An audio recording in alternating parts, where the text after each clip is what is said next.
Qu'est-ce qu'être nietzschéen? Et peut-on être un nietzschéen de gauche, de droite, chrétien ou bouddhiste? C'est à ces questions et à d'autres que nous allons essayer de répondre après notre petit générique.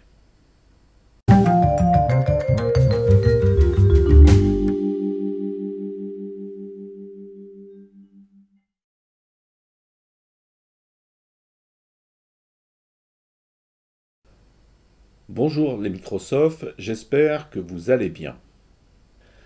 Tout d'abord, je voudrais vous fournir une petite explication, puisqu'en fait, je n'avais pas prévu de faire cette vidéo tout de suite. J'en ai une autre en préparation sur la querelle des universaux au Moyen Âge, qui est un sujet qui m'intéresse beaucoup. Mais j'ai eu des échanges sur Facebook à propos d'un Nietzschéen, enfin peut-on être Nietzschéen de gauche ou de droite, enfin bon, et je me suis dit que c'était peut-être intéressant de faire cette vidéo pour éclaircir ce que veut dire, à mon avis, bien entendu, être Nietzschéen. Alors, c'est un sujet qui intéresse, en fait, qui intéresse beaucoup, hein. On trouve souvent des articles ou des commentaires sur être nietzschéen, de gauche, de droite, etc. Qu'est-ce qu'était exactement Nietzsche et qu'est-ce que ça veut dire être nietzschéen? Je vais prendre trois exemples hein, dans la littérature. Euh, il y a assez longtemps, alors je ne sais plus en quelle année exactement, mais le prix est encore en francs, euh, il y avait eu ce livre sur pourquoi nous ne sommes pas nietzschéens, qui avait été initié, je crois, par Luc Ferry et puis peut-être Alain Renaud, je ne suis pas sûr, mais bon, voilà. Euh, que je trouve personnellement intéressant. Même si, voilà, c'était en 1991, même si moi-même je pense être nietzschéen, mais je trouve ce livre très, très intéressant. J'y ai trouvé des. C'est toujours, comment dire, oui, intéressant de se confronter à une pensée qui est différente. Vous voyez, c'est plus là qu'on s'enrichit. Donc, ce livre-là, puis alors après, quelques années après, il y avait eu, là le prix était passé en euros, donc c'est après de 2000. Et là, pourquoi nous sommes Nietzschéens? Donc là, c'est un livre qui est sorti en 2016, vous voyez, donc qui est beaucoup plus récent, qui était coordonné par Dorian Astor et Alain Junion. Donc Dorian Astor, c'est vraiment un des commentateurs les plus érudits hein, sur Nietzsche. Il a sorti un certain nombre de livres sur Nietzsche, donc c'est vraiment un livre aussi intéressant, mais personnellement, je l'ai trouvé un petit peu moins intéressant que Pourquoi nous ne sommes pas. Peut-être parce que, pour être nietzschéen, je préfère me référer à Nietzsche lui-même, plutôt qu'à. Vaut mieux s'adresser au bon Dieu qu'à ses saints, comme on dit. Voilà. Et puis, alors, le troisième livre, qui est très récent, lui, qui est sorti l'année dernière, je crois, enfin en 2021, de Pierre-André Taguieff, qui est Les Nietzschéens et leurs ennemis, pour, avec et contre Nietzsche. Oui, donc là, encore une fois, on parle des Nietzschéens lui-même. Donc le fait d'être ou pas Nietzschéen est un sujet en lui-même. Et d'ailleurs, je me suis beaucoup inspiré de ce livre pour cette vidéo, parce que bon, j'ai trouvé que il y a un passage en particulier à la fin, Désidéologiser Nietzsche, chapitre 4, qui est, que je trouve, enfin, où les citations sont assez significatives sur ce que veut dire être nietzschéen ou pas. Enfin bon. Donc voilà, dernier ouvrage, celui-là je le garde parce que je m'en servirai pendant cette vidéo. Alors, pour, euh, pour commencer, je voudrais déjà dire ce que n'est pas être nietzschéen. À mon avis, bien entendu, encore une fois, toute cette vidéo, ce sera à mon avis. C'est mon interprétation. Hein, Nietzsche met l'interprétation au centre de sa philosophie. Ben voilà, c'est mon interprétation de l'idée d'être nietzschéen. Euh, Être nietzschéen, ça n'est pas vivre comme Nietzsche, euh, ni même penser comme lui sur tous les sujets. Hein, on verra d'ailleurs, on va développer ce point-là pendant cette vidéo, mais c'est très important de comprendre ça.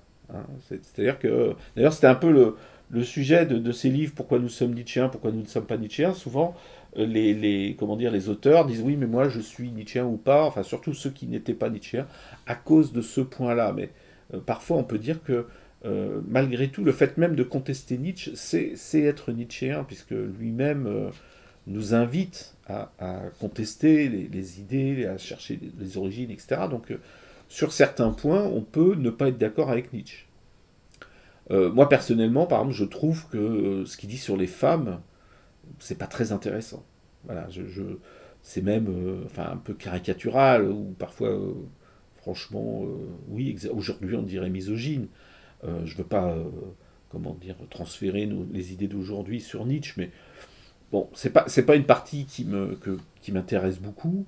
Je pense que c'est fortement marqué par son existence à lui.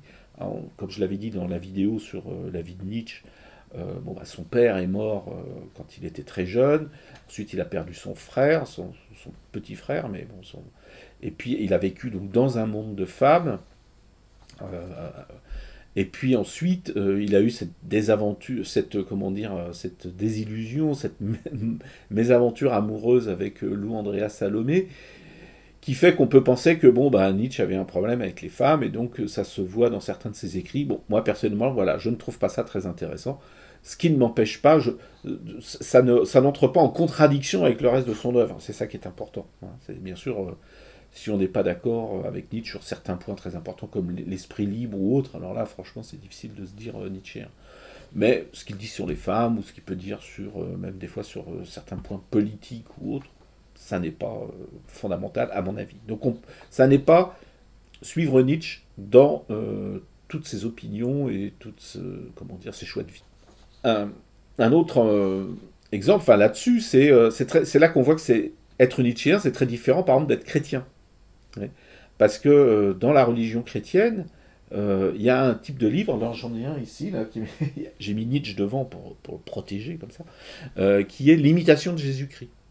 Hein, c'est toute une. Il y en a eu plusieurs, je pense, qui sont sortis comme ça. Mais donc, être un bon. Donc, en fait, le message de ces livres, c'est de dire si vous voulez être un bon chrétien, il faut vivre comme Jésus-Christ. Donc là, être nietzschéen, c'est très différent. Donc c'est pour ça que Nietzsche est fondamentalement anti-religieux. Alors qu'il y a beaucoup de philosophes qui vont vous dire euh, bon, bah, si vous voulez bien vivre, hein, si vous voulez avoir une bonne vie, si vous voulez vivre dans le bien, bah alors faites comme moi.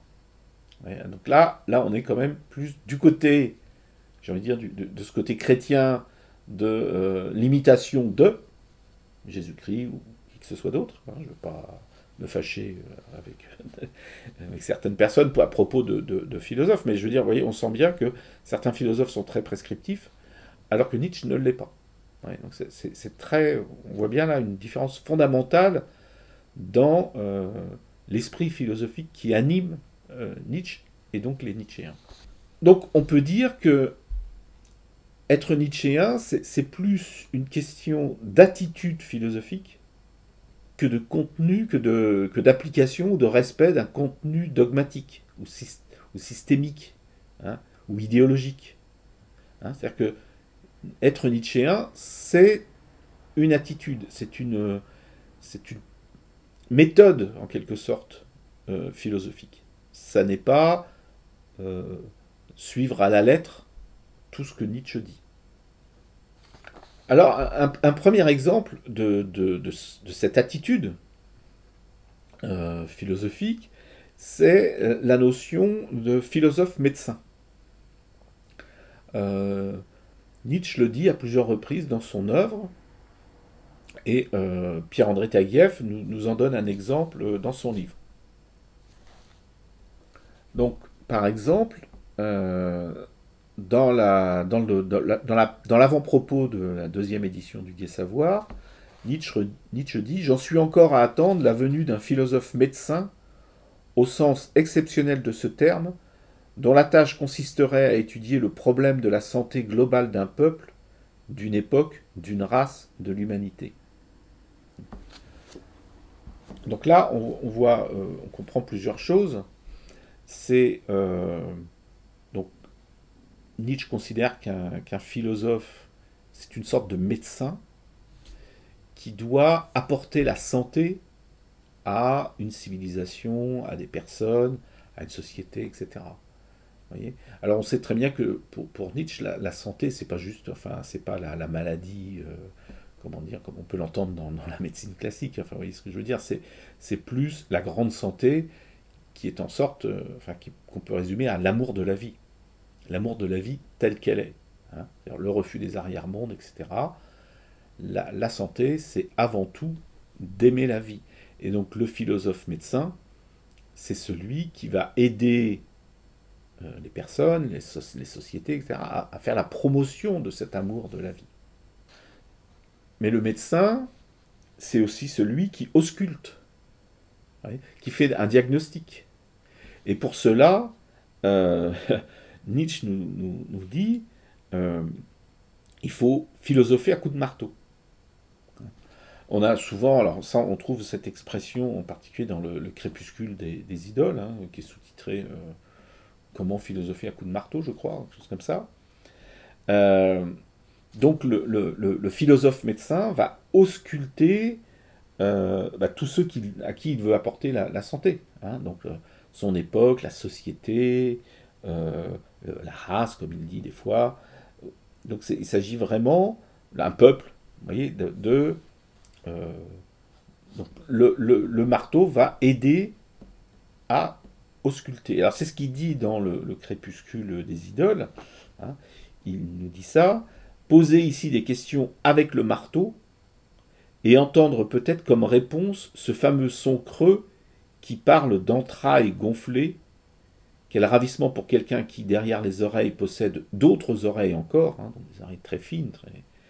Pour moi, vieux psychologue et attrapeur de rats, qui arrive à faire parler ce qui justement voudrait rester muet.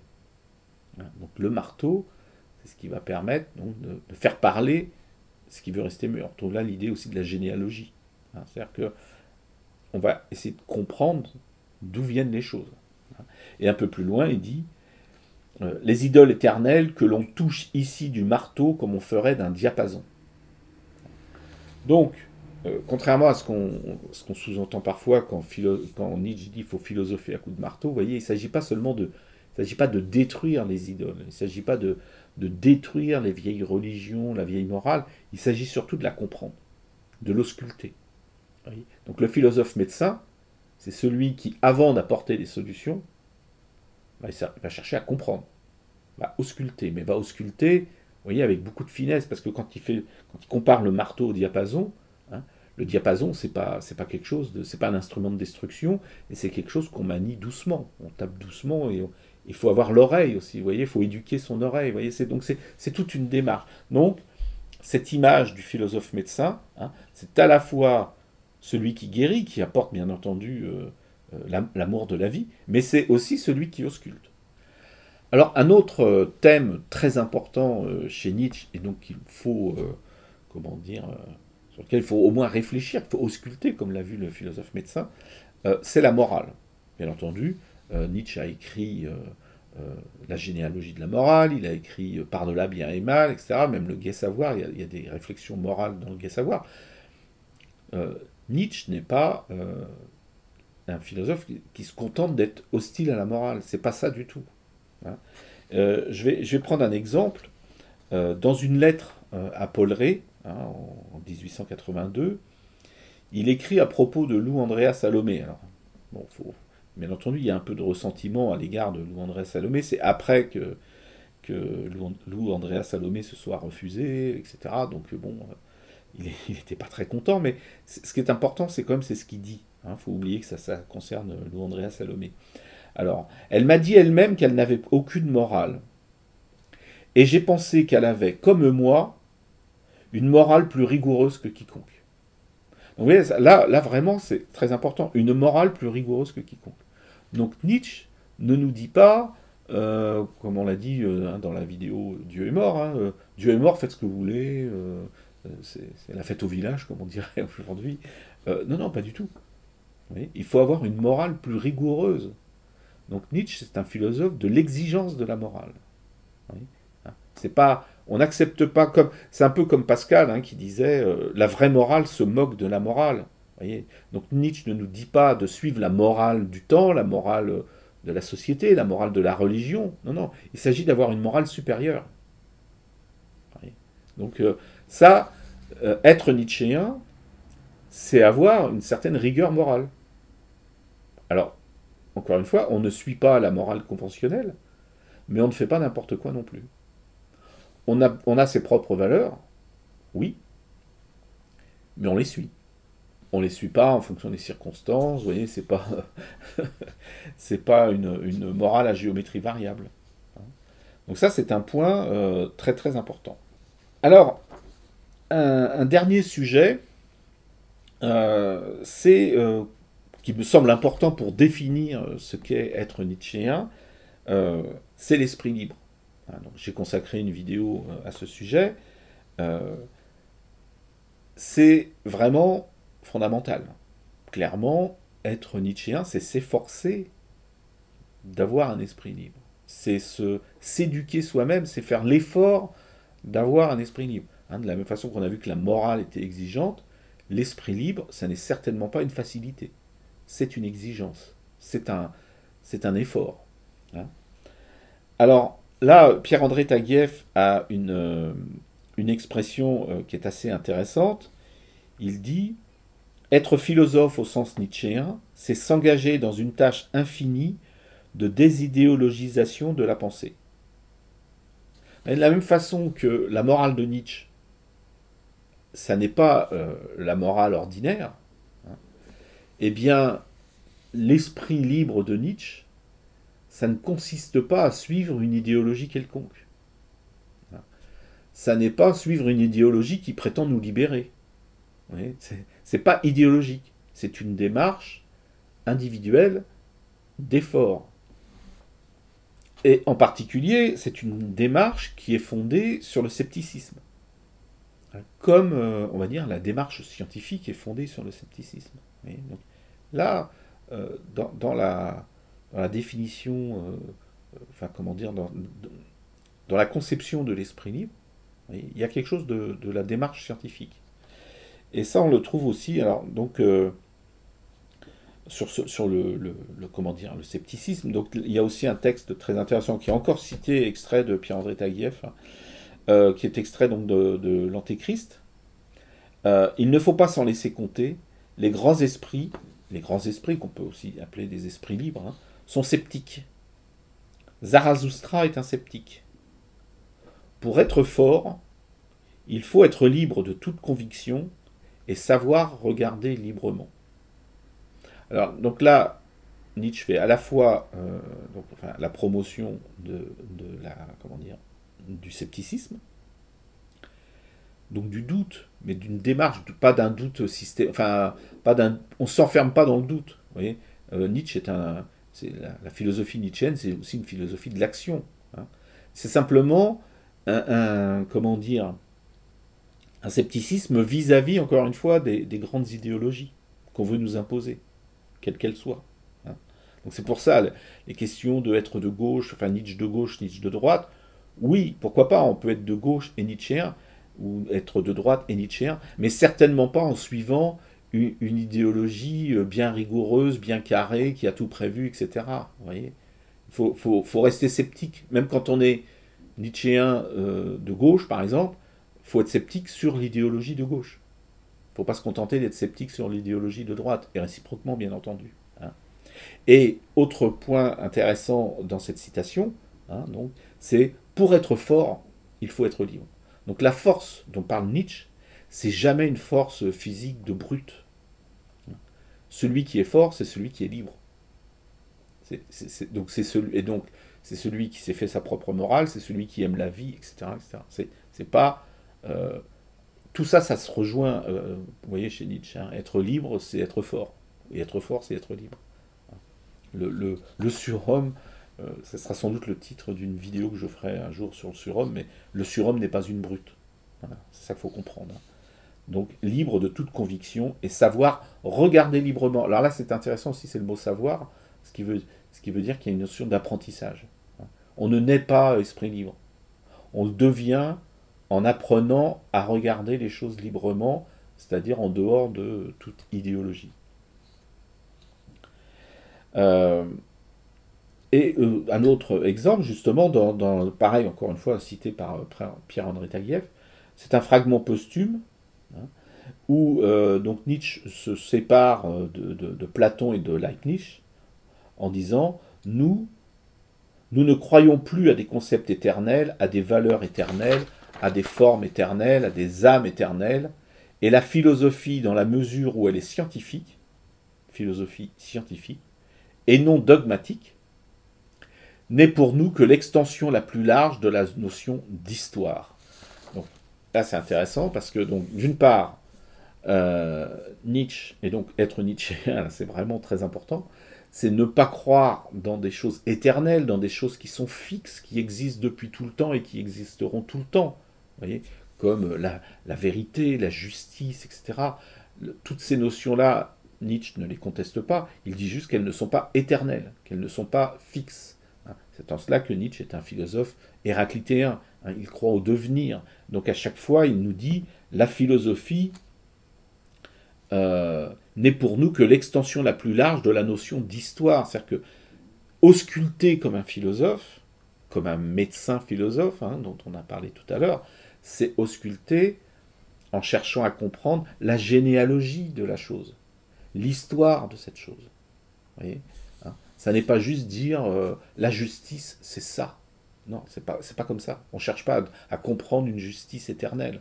On cherche à comprendre comment la notion de justice est apparue, comment elle s'est transformée. Donc c'est là qu'on voit le côté scientifique de la philosophie. C'est-à-dire que la philosophie, elle cherche aussi, elle se rapproche de la science historique. Vous voyez, mais pour bâtir de nouvelles valeurs, une nouvelle justice, une nouvelle vérité, etc.